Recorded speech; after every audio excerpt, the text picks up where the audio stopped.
All right. Welcome to episode 2 of the ClayCast. We have reached Friday. Hopefully you guys are all having a nice time so far. I think it is currently 7:15 p.m. over here in the UK, so hopefully the majority of you have finished work. You're now chilling, eating pizza, all the good things. Wanted to say a very big thank you to everyone commenting on the previous podcast video. A lot of great feedback, a lot of good questions, which we're going to come back to later. As far as from the previous podcast goes, some mild edits were done, mostly to do with the intro and some of the background stuff here. The pizza's also larger. If you didn't see it, it is larger. A lot of people didn't believe it was a real pizza. Can you believe it? All this stuff in this scene is real. Shaking my head. Regardless. Hopefully you guys have a nice weekend planned ahead of you.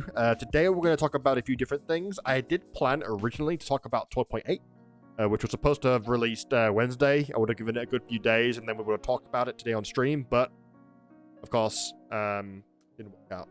So rather than talk about that, we'll talk about some other stuff later. But I wanted to first touch down onto and elaborate further onto Escape from Tarkov. I touched onto it briefly last podcast episode. And I suppose that I felt like I could have went into more detail about where I started with the game and where I feel about the game now. Especially with the last half a year I've been for the game and the community. So let's begin there. A lot of people know me from my Escape from Tarkov content. I have been a Tarkov streamer for cracking on for 2 years now. I've been doing a lot more DayZ recently. But either way, similar hardcore survival genre. Tarkov's always had a special place in gaming in general for me, though. Tarkov has been a pretty amazing game for me to have started my PC experience on. Because, technically, if you want to be technical about it, World of Warcraft was probably my first ever PC game. But as far as a PC shooter would go, Tarkov was my first one. And it started off like any other Tarkov player would do, a lot of hatchet runs, a lot of pistol runs, until you finally kind of get some gear and kind of terrified to use that gear. But eventually, after a wipe or so, you start to understand that it's not as hard as you think to get that gear back, and the curve kind of goes from that point on. And back then, it's probably about a year and a half ago now, the progression curve, so to speak, felt a lot more authentic to the game as it stands today. Not saying by any means the game was easier or harder back then, but it just felt like the progression curve mattered more back then. People understood the transition from not using gear, not using those metal weapons, not using anything like that. Slowly as they unlocked traders, slowly as they quested and casted or whatever, slowly as they got more and more successful in PvP fights, that they realized the gear wasn't as hard to obtain as they thought it was, and they could afford to reuse it more often. Felt like that was more common back then. But then again, the community was also a lot smaller back then. I think back when I was playing it, 5k viewers on Twitch, for example, was a good day back then. Like a very good day. It was always a few thousand back then. It was a very small knitted community a couple years ago, 1.5 years ago. It wasn't really until 0.12, which was a very big patch in Tarkov's history, that we started noticing changes, not just in the view in the game, but also the community's kind of involvement in the game. For those of you who don't know, 0.12 was a very, very big patch. We got an absolute ton of content.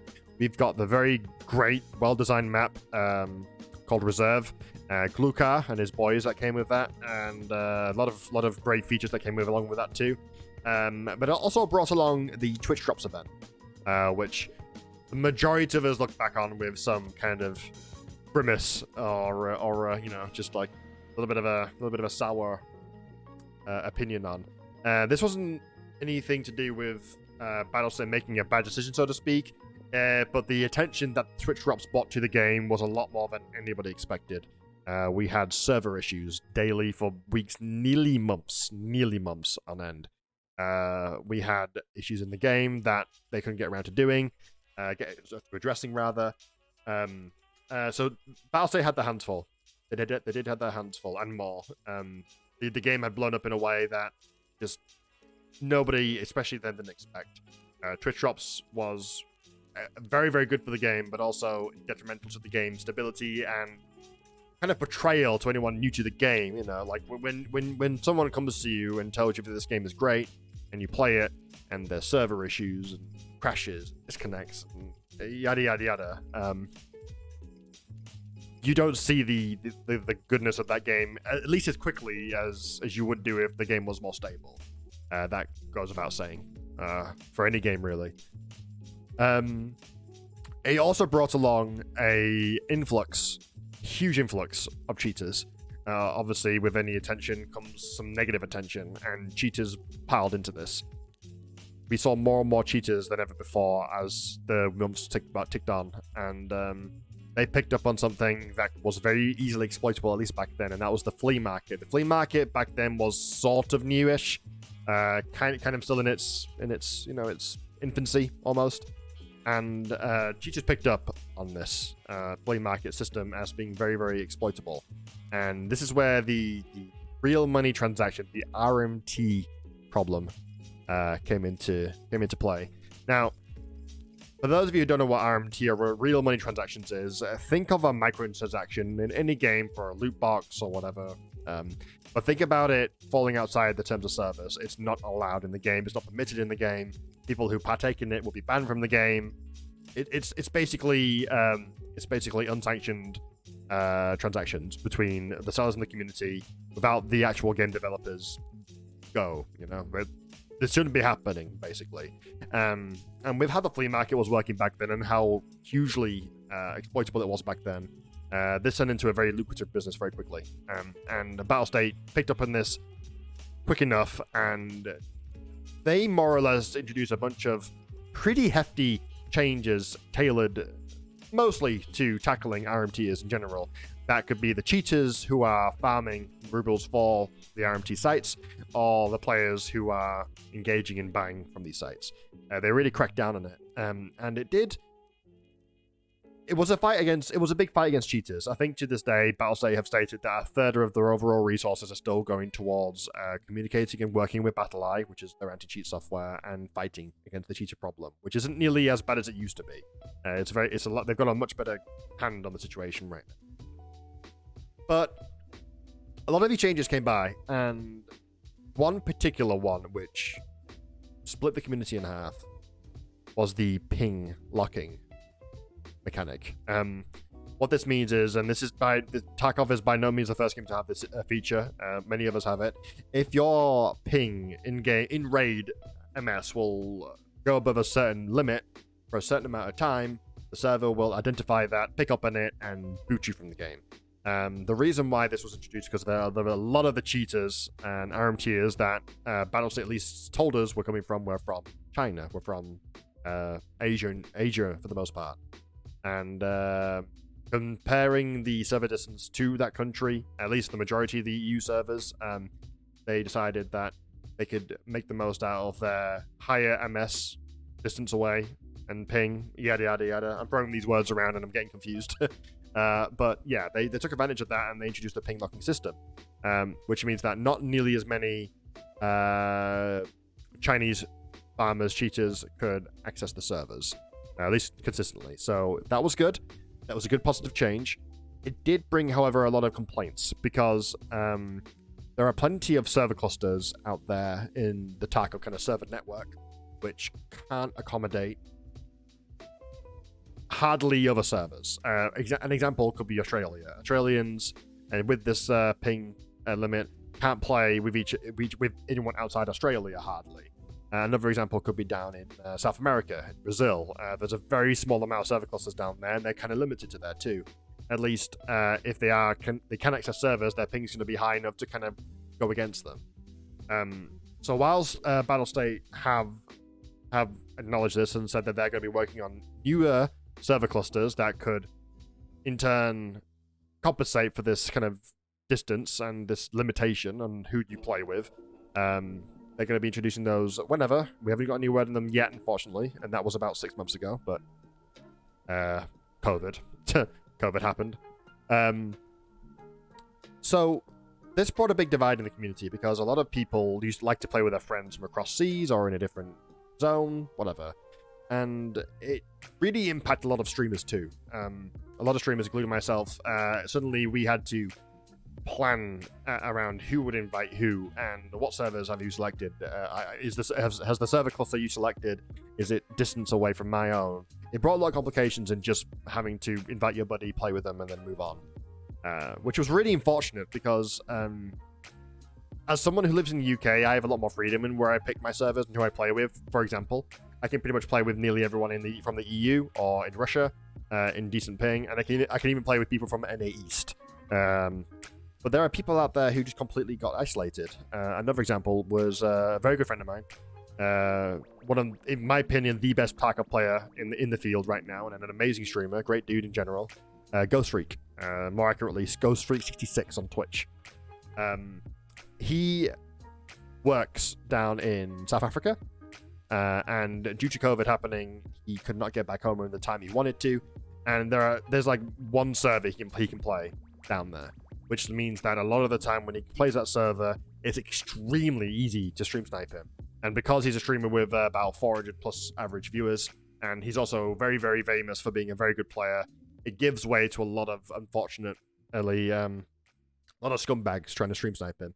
And which, obviously, if you're getting stream sniped all the time on a game and you can't do anything about it hardly, or at the very least, you sacrifice your interactivity with your stream by introducing a 5-10 minute delay, really sucks. Really, really sucks. This change brought about a lot of division in the community. And I feel like this is kind of where that rupture, that fissure, kind of started to swell in with some other nasty stuff.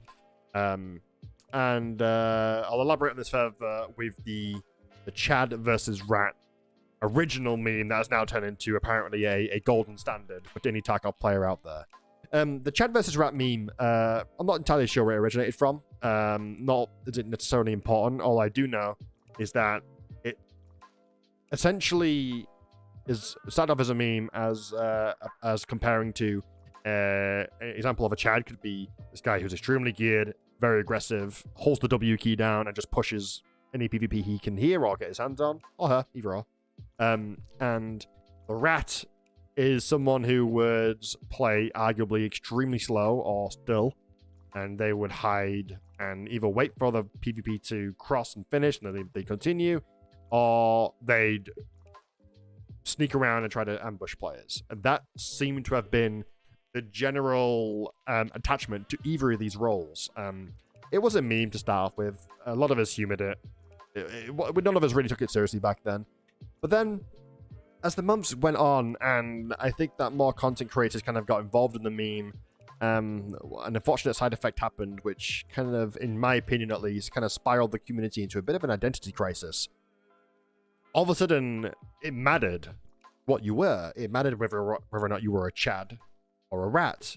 It mattered. Like, it was a question most players would ask each other. It was an attribute to the guy who you were fighting, or the guy who killed you, or the guy you killed. It was suddenly became a label that was pretty much bog standard in the community.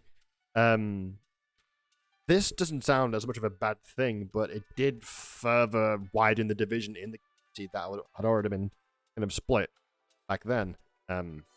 There were other kind of things that divided the community, but on a much smaller scale. These are very minor things. In my opinion, the major division started with the ping locking system. The Chad versus Rat thing kind of swelled and swelled and swelled, and it's still used to this day. I've stopped using it because I've realized about how divisive it actually is. Not to sound oversensitive or nothing, I'm not really one for that. I like to talk about how it is without having to play around feelings and whatnot, but it really did, in my opinion, and from what I've seen, really did split the community in half. And it was really started adding some really venomous arguments and whatnot into general discussions about the game. All of a sudden, it was important how you played the game. If you weren't a Chad, you could go play Fortnite. If you weren't a Rat, what are you doing? Play the game how you want. Suddenly, both sides started butting heads about it. And it really did sour the community feeling I had in this game. One of the main things where I loved Tarkov in general was the fact that we have an amazing community. You could say that, the community was smaller back then, so of course it was better, not as many idiots in the community. You could say that, for sure. It doesn't change the fact, though, that it's not the same community as I remember it, and I don't really feel like it's as much of a family as it used to be. And don't get me wrong, I still love this community, and there are still plenty of amazing people in this community. But I think the majority of them would also agree that it's not the same community as it was back then. There's a lot more toxic elements in it, fortunately. So the Chad versus Rat thing continued on for a while, and there were all different kinds of arguments being thrown at each other. One of the main arguments thrown from the Rat side was, I spent money on this game, I'll play it however I want. If that means sitting near an extract, or if that means sitting in a room for 10 minutes and waiting for someone to pass by me, I'll play it. Which, is a fair argument. You spend your own money on something, you want to enjoy it your own way. And then the Chad's argument was, listen, why are you playing like this? You're not enjoying it, obviously. Stop being a pussy. Start playing actually the game. So these are obviously two extremes, two different sides of the coin. You had one set of players who play the game much like a Call of Duty player would do in terms of aggression, movement, and whatnot. And then you have the other players who, honestly, for the most part, just want to do their own thing. So which side is right? Which side has the better points? Neither side is really right, and I'll explain that more. A middle ground can be achieved here, and I'll explain it in the sense of a newer player, back, let's say, a year ago. The idea and how it was explained to you as a new player was, start off, you have nothing, you work your way up, and you get stuff. You get gear, you get new weapons, you get new meds, you get new opportunities to explore the game in a way which the developers obviously intended. You are starting from nothing, or hardly anything, and you're working your way up to the point where you are rewarded for your grinding, your effort, your time, and ultimately you become a better player, survive more, you gain more knowledge about what map you're going to, what fight you're in. This is the curve that was explained to all of us back then. No, it doesn't mean that you were stuck at that apex. You could do whatever you want at that apex, but that was how it was back then. The progression curve is what really mattered. A lot of players back then. People looked forward to unlocking these new weapons, new body armors. People looked forward to all these things, no matter how much money it spent. It was different back then. Now, it seems to me that there's a clash of ideals in terms of how you should really kind of develop your way into the game. A lot of the arguments that rats have, or I say rats like that, I don't want to actually label them as rats, is that they want to play the game their own way. So if they want to go in naked with a Mosin, or if they want to go in at level 40, 50 plus with like a budget loadout, even if they don't need it, they can do that. They should do that. It's their game. It's their money. They should play it however they want. Yes, play the game however you want, obviously. But my question to the players, I'm not talking about the newer players who are learning the game. At the end of the day, Tarkov, the beautiful thing about Tarkov is that you also discover your own relevant playstyle. If you want to full send it, go for it. If you want to take it tactical and slow, get as much information as you can before moving up, go for it. But people seem to have, who say that they play the game however they want, miss the point. Because that's not how the game wants you to play. The game is set to put goals in front of you. Higher tier traders, higher levels. And the game expects you to achieve these goals because you're going to have a very tricky time otherwise. Like, the fact of the matter is that you have to invest time in most games. And one of the main arguments I have a lot from not just like the rat side of the argument, but also just in general, is that it's unfair that this person who is better than me has more time. I don't have time. I'm a full-time worker, and I should be pandered to, or at least just looked after. Tarkov's not that game. Tarkov is not that game. It sucks. And I do feel for all the people out there who cannot play the game at a better amount of time, not necessarily to a streamer's amount of time, because streamers have a lot of time on their hands, typically at least. But enough time to really kind of get that progression going. And this is kind of given way to a lot of bitterness in the community. And it's given away to a lot of almost defiance in terms of how they play the game. Like, it's almost as if, like, for these small sect of people at least, they should think that the way they're playing the game is because it's not going their way. Which it's a bit of a shame, because you're not playing the game your own way because it's a fun playstyle. You're doing it because you feel like you don't have a choice, and you're going to kind of punish the game and what it sets out for you to do anyways. That's my takeaway from that argument. And someone else said, Tweak, spoke on Twitter a while ago about this. He said that it's so stupid of people to say that it's unfair that this person has more time than me, and that the game should be more catered to the casual players. Because if there's one game that has constantly encouraged time spent, it's World of Warcraft. This game has been present for nearly all of our lives as gamers. This game has always been that big titan looming over our shoulder in the background. Nobody said anything about that. I mean, granted that it's more time efficient now in World of Warcraft, what with looking for group, looking for raid, XP boosts, whatever. It's definitely a lot more convenient now, but it's not like you can spend a few hours a week on it and be the best. It's not how this works. There's that natural progression and skill curve still present in that game. So to my counter to the people who say that it's not fair that this person has more time than them, that's reality. That's life. One person might have more leisure time than you. One person might have just more time efficiency than you. Maybe the reason why you're not having as much of a good time on a game like Tarkov, because it ran your schedules, because you're not being time efficient enough. No, it's not the game's fault. The game is designed a certain way, and you're gonna have to deal with that. That's not. Nobody's being a dick when they say that to you. That's just the reality of the situation. And as soon as you accept that reality, is maybe at that point you might move on to a different game, or you might figure out a way to kind of be more time efficient with this game. You know, it's like, it's not down to Battlestate to create more time for you. That's not what they're out to do. They're out to bring this game that they've worked extremely hard on. They poured their blood, sweat, and tears into. They want to bring this game into their own vision. At the end of the day, no matter how many people say streamers are dictating this game, no matter what they say, it's Battlestate's vision. Battlestate want their game to be a certain way. Nikita wants certain things to be in the game. And that's just not how it's going to work. But flipping over to the other side, because I'm talking a lot about the one side of the argument, flipping over to the other side too, though, is the Chads. And personally, I'm a very aggressive player, but I also know when to kind of pump the brakes and like just take it easy, take it slow, and soak up as much information about what's going on around me as possible before I then move on. I like to swap between different playstyles typically, but I'm usually a very aggressive player.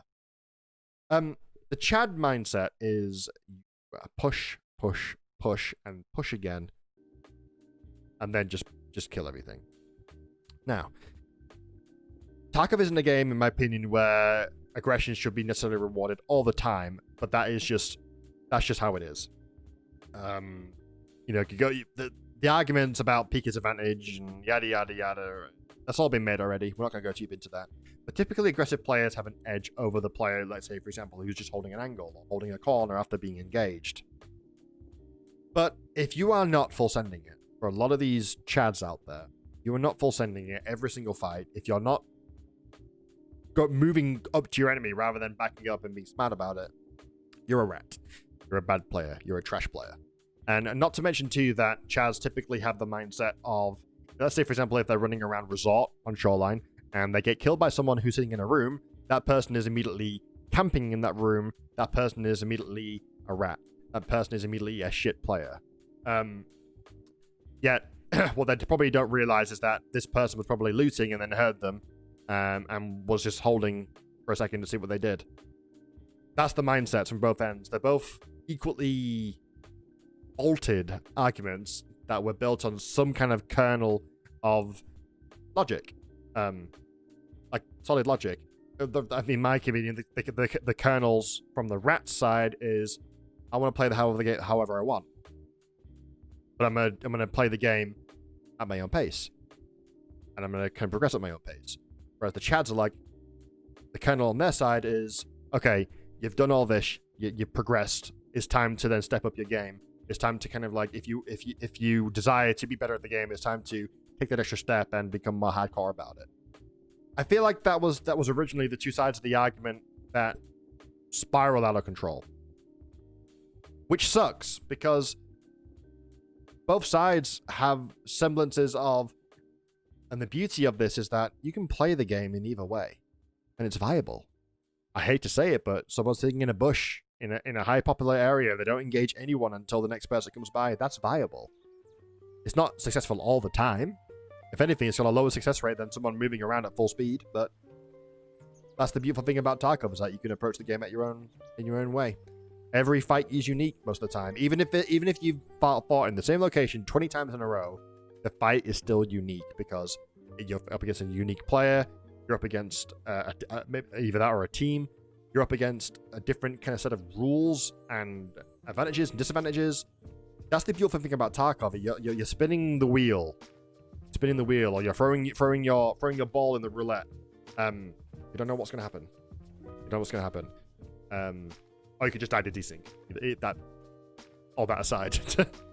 But yeah. And then, in my opinion, what came after this, which I think is the most ridiculous thing to have blown up in the Tarkov community so far, is extract camping. Now, I'm not going to go into any detail as to who inflamed this, who kind of capitalized on this hatred for this play style. But I will say one thing: certain content creators were involved in it, and probably many more than you think. And they capitalized on the fact that this was a hated thing in the community. And once again, there were two sides of arguments to it, and certain people kind of picked up on this. And of course, in the world today, any publicity is good publicity, and that even if it's terrible. And a lot of people like to thrive in these environments, and that's what happened. But here's the kicker. Here's the thing that I think was the most distasteful about this. This wasn't even a problem. Extra camping was not even a problem, and in my opinion, it's still not a problem today. Extra camping was made out to be this huge issue in the game, this huge problem. Nearly everybody was doing it, and Battlestate had to fix it now. And then the actual people who either wanted to play their game their own way or actually extra camping, their argument was, well, hey, you need to be on alert at all times, and there's no rule stating that I can't be at the extract when you come over here. You should be more alert. And the extract isn't a PvP-free zone. You need to be safe. You need to be alert at all times. It's your fault that I killed you. This became a problem when it wasn't even a problem in the game. Extra camping was not plaguing the community. It was something a small amount of very scummy players used to do. In my opinion, it's a scummy thing to do. And I'll explain more why later. And this is all because of a few YouTube videos. Or a few streamers. And it sucks. Because the division in the community was widened even further because of views. Because of clout. Because of outrage. And it's a shame to see that the community fell for it. At least the majority of people fell for it. I remember after this whole thing blew up, many people came in my own stream and wanted to talk about it, and I told them over and over again, it's not that much of a problem. It's not that big of a problem. Don't fall into the whole narrative of hatred towards this playstyle, and yeah, it's don't fall for it. Don't fall for it. Just keep playing the game. Just obviously be careful around extracts. Obviously, yeah, that should be the case anyways. I mean, it's funny when people say that, well, you should be more careful at extract. Yet, here's arguably the formula of a raid that Battlestate presented to us as players. You load in, you spawn in, your desired destination is where you want to go. Now, this could be resort on shoreline. It could be dorms on now fortress, the South Construction Fortress on customs. It could be the lumberyard on woods. Every player loads in with at least a primary destination in mind, and they go there. They loot up. They fight either players or scavs or scav bosses, and then they start moving out.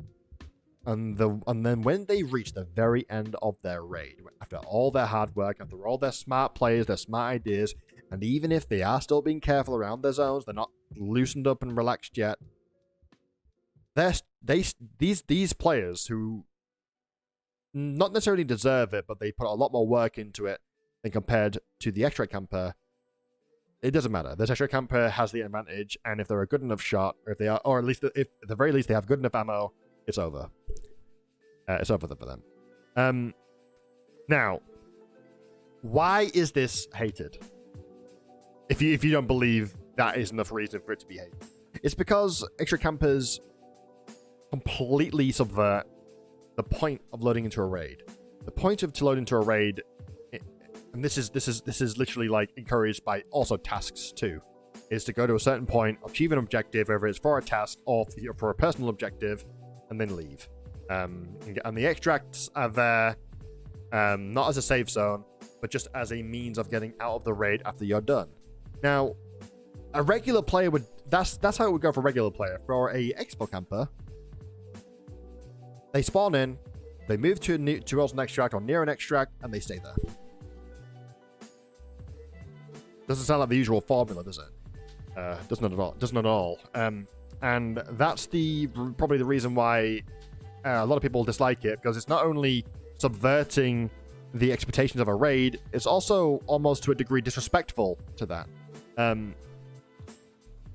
the end of the day, in a game like Tarkov, you're going to have players of a mindset that if they can get some sort of edge over a player, whether it's by glitching, whether it's by using something that at the time is extremely overpowered, etc., etc., if they can get some kind of edge, even if it means taking advantage of the game being in early access, if stuff is destabilizing from a certain angle, if cover isn't rendering from a certain angle, they will take it. Now, Battlestate have said before that players who do this, who do exploit the game's faults, will be punished. So already there, underlying, there's a sense of, or a code of honor, right? If something is very clearly, very easily exploitable, to the point where you're gaining an unfair advantage or an advantage in general, it's dishonorable. Now, honor doesn't mean a lot to people in video games. I mean, the argument that it is just a video game holds water, but only to a certain degree, in my opinion. If you were to go to a concert, you bought a ticket, and you want to go and enjoy the music, you want to dance, whatever, and then someone else who also bought a ticket and went to the concert is nearby, and they're causing nothing but problems, nothing but they're pissing everyone off. Yet you have to tolerate that person there because they spent the same money as you on the ticket. It's not like no one's going to say anything, you know? No one's just going to take it. Some people will step in and tell that person they're being an idiot, stop or leave. I mean, it's not a game, but there's similar situations where you're doing something that arguably goes against what your purpose of you being there is. And I hate to say it, but Battlestate didn't sit down at the table at the beginning, and they didn't want extra campers to be in the game. Sure, they wanted the game to be dangerous. They wanted the game to be equally, if not more so, as dangerous at certain points in your raid, even until your timer is ticked down to 1 when you're extracting.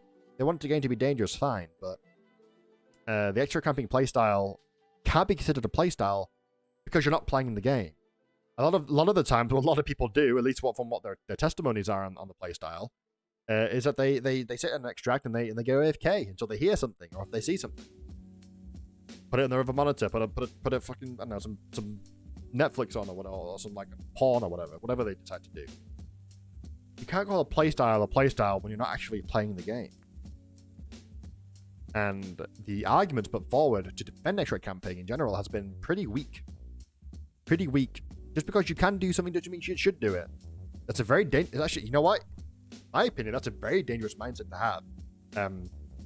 Even if you only apply it to video games, I feel like having the mindset of if I can do it, I will do it.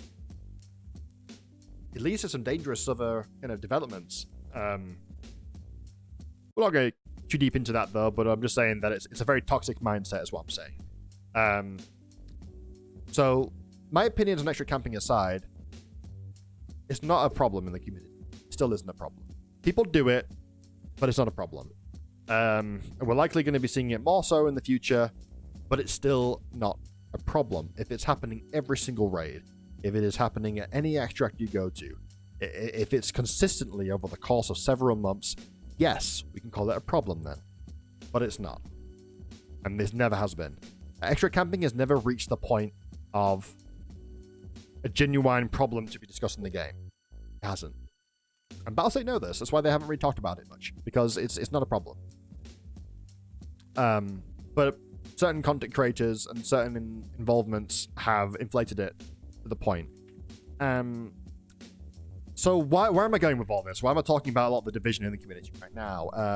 And the reason where I'm going with this is that this community has fallen victim to a lot of unnecessary divisions in the game, which does suck. We as a community should be better and smarter and stronger about this, and we have to remember where we come from. One of the main things about the game right now is that a lot of people cannot stand playing the game because of the problems in the game. They say the game is in the worst state it's been in, it's been broken, etc, etc. But what a lot of people don't realize is that the game was in a much worse state 2.5 years ago. I'm not saying that that's a defense for the game's problems it has right now, but I've been in the game for a while. Just remember where you started. Remember where the game was when you started. Remember how stutters were every 30 seconds. Remember how desync was nearly popular every single raid. Remember when hit reg was awkward every single game. Just remember when you used to be able to heal while shooting. Remember when you used to be able to drag a stack of ammo into your mags and then immediately filled. Remember the game you started on. Remember and just get the perspective on how far the game has come. It's important to do that because I've fallen victim to this mindset several times myself. And leading on from that, we're going to talk about my current stance on Tarkov, and then we're going to bleed into mental health when it comes to streaming in general. I'm going to talk about my perspective on it a lot too. So my opinion on Tarkov right now is that I still love the game. I just need more content. I just need some more attention to the current problems the game has, and I need just to be revitalized with it, almost, you know?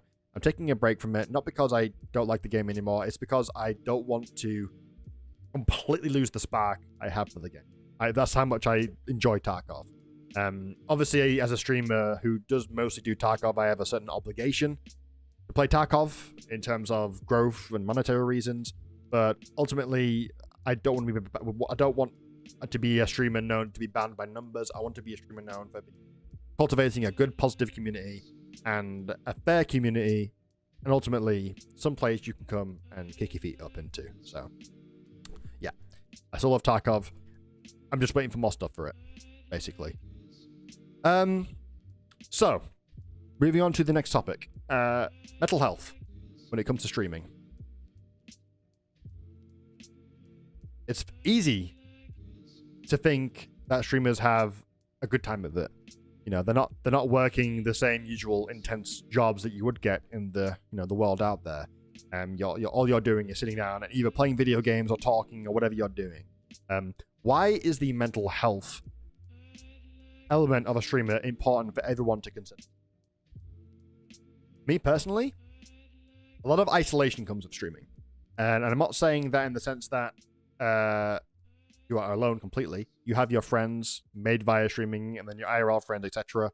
But there's always been that kind of barrier that kind of just doesn't quite hit that social requirement we as human beings need when you are spending your time talking to everyone over the internet. We're social animals. We need to be around people in order to thrive. And while streaming is a very social job. Like I said, that barrier is in place. You cannot feel the same satisfaction of talking to someone online that you would do in the real world. You can't. You don't feel that satiation. You don't feel that urge is met. You're like a sim. You got your needs to be met, and that doesn't quite hit it. And this isolation can lead into a lot of different mindsets, because when you develop yourself as a streamer, you're known to be a certain way. You're known for it to be have certain mannerisms, attitudes, energies. People look at you and think of a few things immediately, or they will talk to other people and tell them about things they've seen from you. You develop this online persona, which is reinforced more and more the longer you stream. People know you to be a certain way, and then after a while they expect you to be a certain way. And obviously, being expected as hard as that as a streamer or anyone in general, it can lead to a lot of pressure. And this pressure can give way to things like having to do things you personally would never think about doing and feel very uncomfortable doing. This could be feeling the need to break up the mold that you formed around yourself, and ultimately displease a lot of your viewers. There's a lot of unnecessary stigmas that come with becoming a streamer. What do people know XQC for? His hot takes and his rages. What do people know Kokarnish for? Being a nice guy and a level-headed dude. What do people know Soda Poppin for? Being socially awkward, yet being very funny and graceful about. People attribute these things to different streamers without really knowing the lengths in which these attributes kind of deal on them. These lead to streamer breaks, taking breaks from their platforms. These leads to a lot of other mental gateways that lead to nastier places. And of course, there's always, for any growing streamer out there, as they're developing their online growth and presence, there's the numbers. There's the numbers. How many followers am I getting? How many followers am I losing? How much money am I getting? How much money am I losing? How much exposure am I getting out there on my social platforms? What could I be doing better? It's constantly an up and down experience when you're coming to streaming. I've had amazing months in terms of numbers. I've had really big lulls, over the course of certain months in terms of numbers. It's very up and down. Whether or not I can control that is a matter for me personally to decide and handle. If I'm not doing enough, I should be doing more. That should be the case for anyone working from home or self-employed or doing whatever. You should be doing more. You should be doing more. But regardless of that, the mindset comes with these lulls, with this lapse in numbers, and it gives way to a lot of anxiety, gives way to a lot of disappointment and confusion and anger. I've experienced all these things myself. I've had moments when I'm laid at bed at night, I finished my stream for today, and I've realized that my numbers have taken a hit. And I think about it more. And I think about what I could be doing wrong. I think about future. I think about the payments need to be met. I think about whether or not this partnership will happen as soon as I'd like it to. And before you know it, you're on the train to Anxiety Town.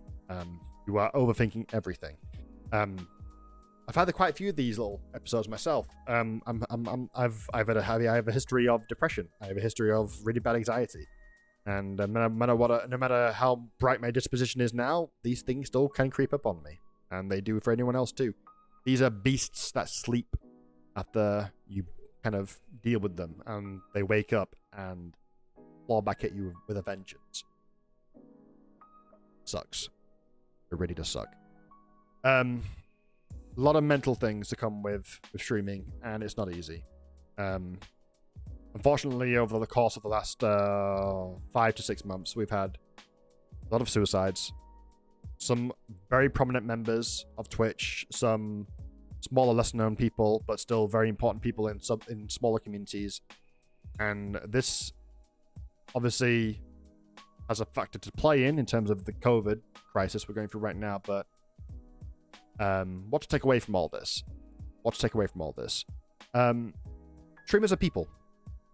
They have their own worries too, but they have taken the time out of their lives, and they are doing their best, at least the majority of them do their best, to provide some sort of distraction for the viewers. Because they love their viewers. They love their communities. They love the people who come in every time and say, hello, how you doing? They love these people. They want to look after these people. They want to make sure these people are happy, relaxed in their stream, even at their own detriment. Remember that. Anybody who feels like coming to a stream and causing grief, or anybody who comes in and they have no idea what's really going on, just remember this is a person and they're dealing with their own problems and they give a shit. But for the people who are going through these mentally trying times and these horrible feelings, what can you do to offset this? What can you do to alleviate this? For me personally, and this doesn't apply to everyone. People may not be able to make it to one. People might not even be able to go to one in general. But having a good, solid exercise routine, whether it's gym, running, walking, home exercises, push-ups, sit-ups, stretches, all these things do a great job of dissipating, or at least mitigating a lot of the mental stress that comes with something like streaming. You can boil it down to the chemical level, saying that you have high levels of dopamine and serotonin or whatever. I'm not a chemist. Regardless of that, though, the point is that working out makes you feel good about yourself, and it makes you feel a lot more accomplished. It gives you a much more healthier and cleaner mind, and yeah, you've worked out. You've done something productive for the day. Another thing could be making sure your room is nice and tidy. You know, I mean, like not everyone's room's gonna be perfect, but just keep your desk clean. Okay, keep your keyboard clean. Dedust your desk every now and then. You know, tidy your bed. Keep a clean area around you. Having a chaotic environment around you will mildly or majorly, depending on the person you are, attribute to this. So keep a nice environment around you.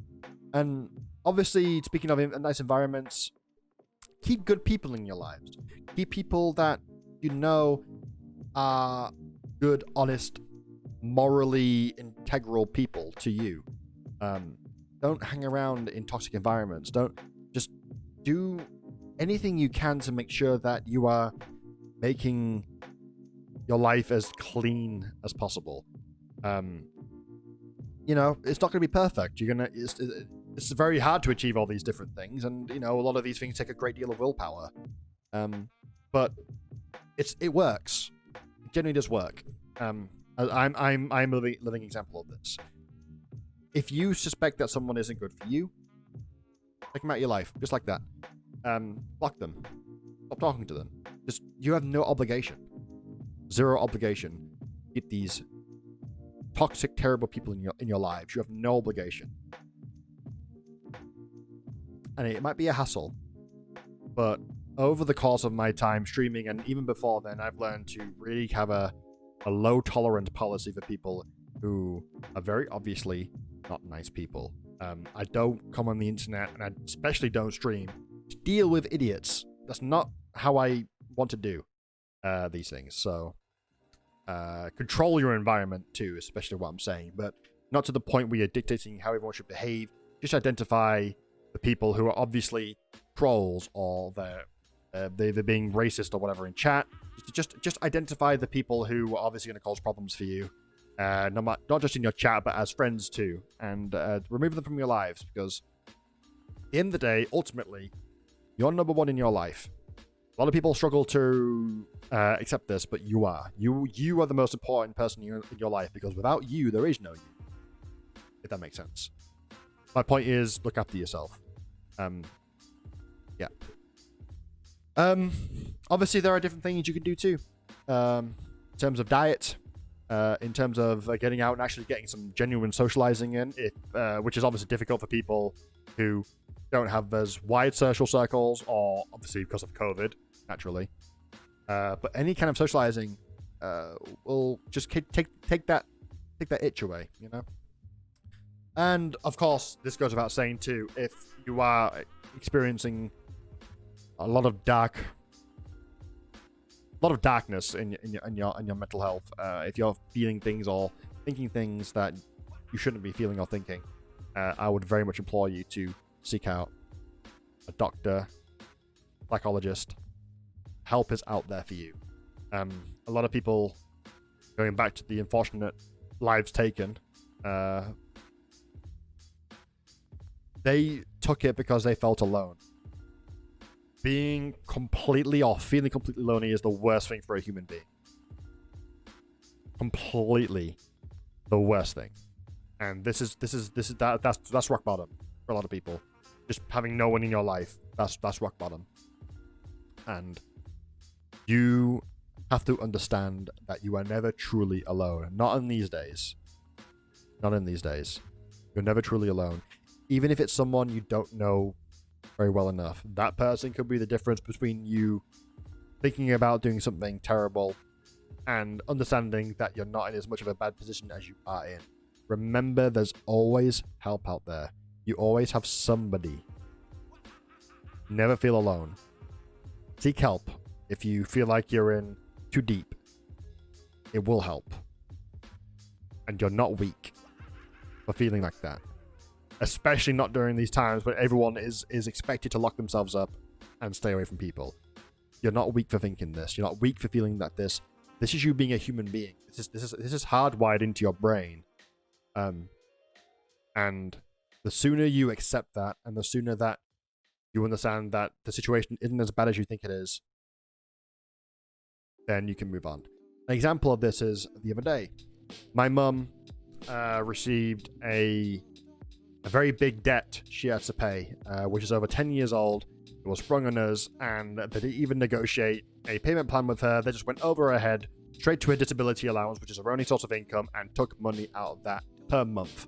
And it really kind of set us all off track a little bit, because this happened during arguably the most vulnerable financial time for us. We're all trying our absolute best to stay on top of payments, and everyone is. It's not just us, everyone is. Especially more so us, because a lot of us are working from home for ourselves. And this was sprung on us, and my mum was in tears over it. She was angry, but she was also deeply upset that she was still kind of getting caught up from the unfortunate events of her past life. We had a house fire, as I talked about last episode, and that is still hanging around our necks to this day because of all the debt that was left behind. Yesterday, though, she went out. She was running some errands, and she was feeling really just off about everything. She was being broody, and she was being really distant from everything. And then she was in the town at one point, and she was running errands, and she saw this homeless man on the floor, and was shivering. He was weak looking, and he had nothing next to him. And he asked Mum for some change, and she didn't have any. But what she did do was go to the nearest McDonald's, bought him a McMuffin and a cup and a beaker of tea, and went over and gave it to this guy. And doing that almost kind of reminded her that her position, as much as it was a problem, it wasn't as big of a problem as she thought it would be. It's a problem she could solve it. And it kind of reconnected her almost. It kind of reconnected her back to things. And it's very, very funny how she did that. Because later on in my stream, as you all know, I've been doing a GoFundMe to help with this, because not really any of us can afford it right now.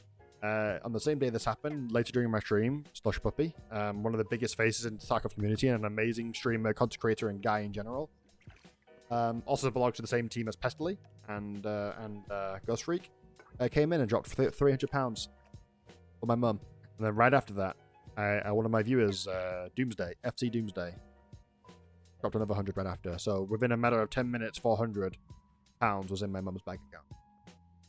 And the lesson I'd like to take away from that is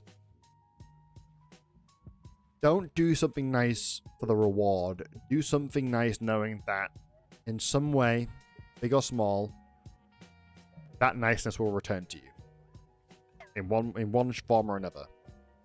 Take some comfort knowing that being good, a good person, has its rewards later. Just don't do it for the rewards. But yeah, talking about mental health in general has always been a big thing for me. I don't talk about it too often in the stream. Maybe I should talk about it a lot more often than I should. But as someone who's gone through depression and anxiety, very bad, either or, I feel like I can weigh in on the conversation well enough. And yeah, it was good to talk about, because I know for a fact that a lot of my friends too are going through a lot of the frustration and disappointment regarding their streams and growth and whatnot, yada yada, etc, etc. And if I can help them gain some perspective back, then I consider this segment a huge win. Anybody taking away from the segment, a huge plus. So, with that being said, we're going to quickly hop over to YouTube. We're going to go over to my previous video, and we're going to have a look at some of the comments left behind, because what I'm going to be doing at the end of each podcast is I'm going to respond to any questions relating to the previous episode, as well as any comments in general, questions in general about things. So first off, a big thank you to everyone who did comment on the previous video, and we're going to answer some questions now. Speaking up first, top of the list is Godlike. He says, maybe talk about bartender fail fun horror stories that would be fun to hear and compare bartender experiences to. Keep it up. Much love. For those of you who don't know, I was a 6 to 7 year-long bartender / waiter. As the profession comes, you get a lot of craziness with that profession. I think I've got 2 events I think that stick out the most in my mind, in regards to the actual profession rather than like everything around the profession. One time was probably the closest I had to a customer lynching me, was when I was working in a pub in the middle of town, and this person came up to the bar. He was obviously quite drunk already, and he wanted to buy like 10 Jaeger bombs or whatever. Which was fine, you know. I mean, whilst I knew he was drunk, I didn't think he was that far gone to deny him service. But regardless, served him, and he, in his drunken stumbling, knocked over a few of the shot glasses that I had poured for him, and it was obviously a bit of a shame. But he was like,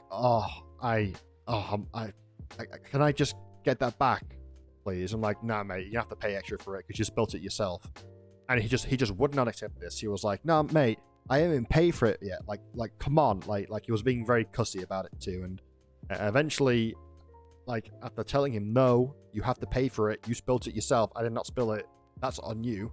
Eventually, what happened was he started basically taking money out of his pockets and throwing it at me. These coins, these are notes, etc., and whatever. He was escorted off the premises pretty much right after that happened. And if anything, the money he threw at us actually added to more than the actual order. So, yeah. But that's I got lucky. That was the closest I've ever had to a customer getting violent with me.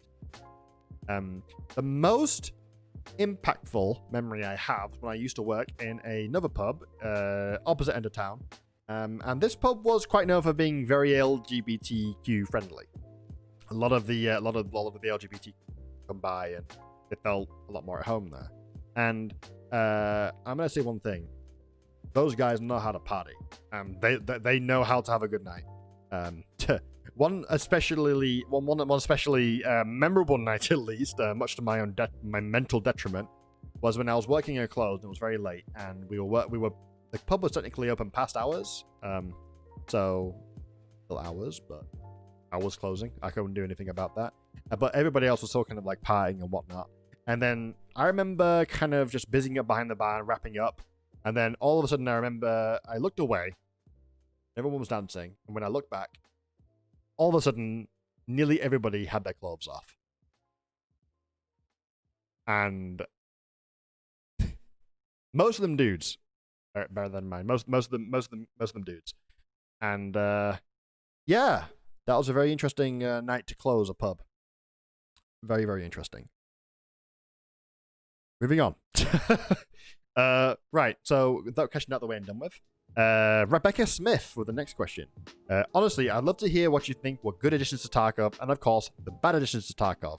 Personally, my what the fuck Nikita is the level 10 flea market for new players joining late in the wipe. They have to struggle with higher tier players with low quality armor, which I believe develops rats and hatchlings. This is from Scarlet, also known as Scarlet Fade. She's a fellow streamer too. So, first off, I do agree that the level 10 flea market has contributed somewhat to it. I believe the level 10 flea market was mostly introduced to stall RMT and cheaters freeze for a little while because they're not accessing it straight away. They actually have to play the game and level up in order to access it. But I also do personally think that the flea market shouldn't be as readily available as it is now. The profit you can get from the market is insane. You can make terrific amounts of money off the flea market if you know what you're doing. So whilst I do think the flea market has impacted on those playstyles, I do think as well that it should just require more balancing.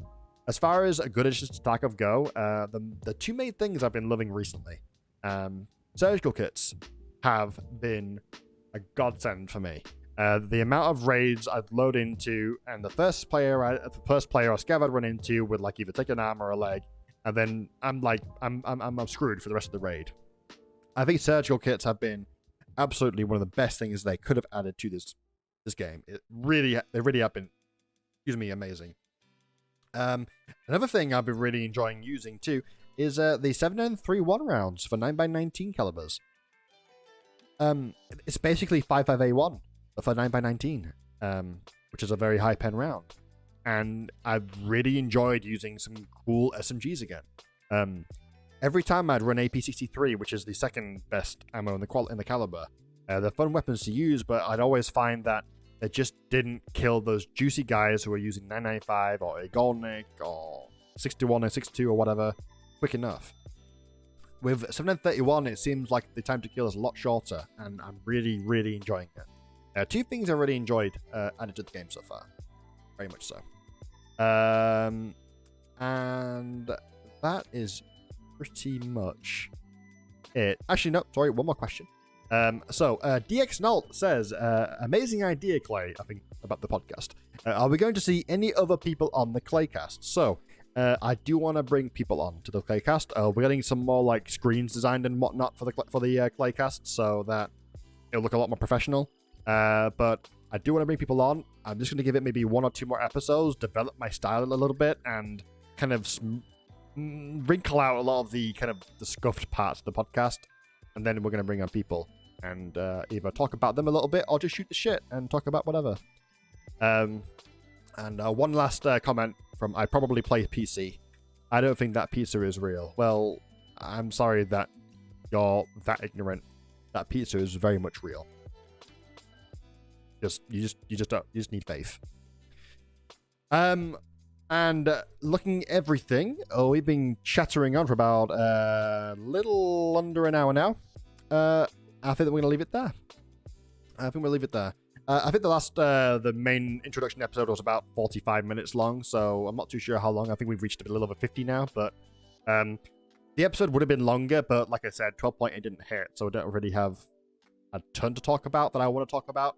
So we'll see when 12.8 hits, and hopefully we can talk about it a lot in the next episode. So guys, like last episode, if you have any questions about the topics I've been talking about today, whether it's asking me stuff or just stuff you want to ask me, keep it sensible, obviously. Leave it in the comments down below on this video. I've enjoyed answering your questions, and I'm more than happy to answer any more. But we're going to finish it up there. Obviously, I'm going to recap patrons of each of his last part of each episode. So, once again, a big thank you to my current 3 patrons, Six, Hobbit Buster, and Zen. Appreciate you guys a lot. Once that list grows, I'll start doing an official end credit screen. But for now, a big thank you to all my patrons who have been supporting me. And yeah, guys, thank you for starring and chilling with me today in this episode of the ClayCast. And next week, we're going to talk about some more interesting topics, and we'll see if we can get a general kind of feel for 12.8 by that point. And we'll see what we talk about. With that being said, guys, I'm going to leave it there. I will see you on the next stream. I will see you when I see you. Guys, stay safe out there. Take care of yourselves. And peace.